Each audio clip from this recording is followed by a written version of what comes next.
আসসালামু আলাইকুম, আমি নুসরাত জাহান লিয়া। কেমন আছেন আপনারা? আলহামদুলিল্লাহ আমরা ভালো আছি। চলে এসেছি প্রতিদিনের ব্লগ নিয়ে। রোজ রোজ বাসা কিছু কিছু বাসায় আছে যে বাসায় মেহমান আসলে রেস্টুরেন্ট থেকে খাবার আনে।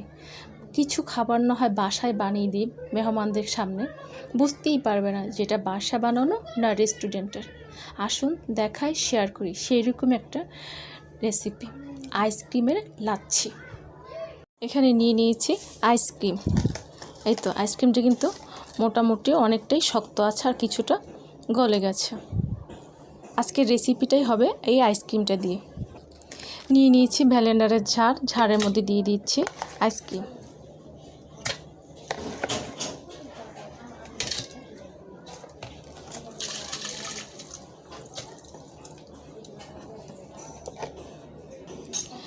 ঝাড়ের মধ্যে এই তো নিয়ে নিয়েছি আইসক্রিম, দিয়ে দিচ্ছি লেবুর রস, দিয়ে দিচ্ছি চিনি। আইসক্রিম, লেবুর রস আর হচ্ছে চিনি। এখন আমি এটা সম্পূর্ণটা ব্লেন্ড করে নিয়ে ফিরে আসছে সম্পূর্ণটা ব্লেন্ড করে নিয়ে। এই তো একেবারে ব্লেন্ড হয়ে গেছে। নিয়ে নিয়েছি বড় দেখে একটা কাপ মগ, এর মধ্যে দিয়ে দিচ্ছি আমি।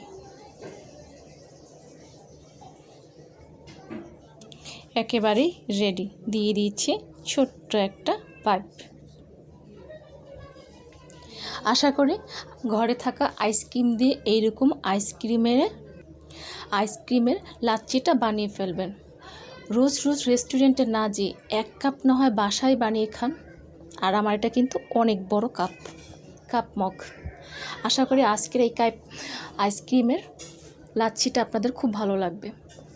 কলিজা ঠান্ডা করবে, প্রাণ জোড়ানোর মতো লাচ্ছি।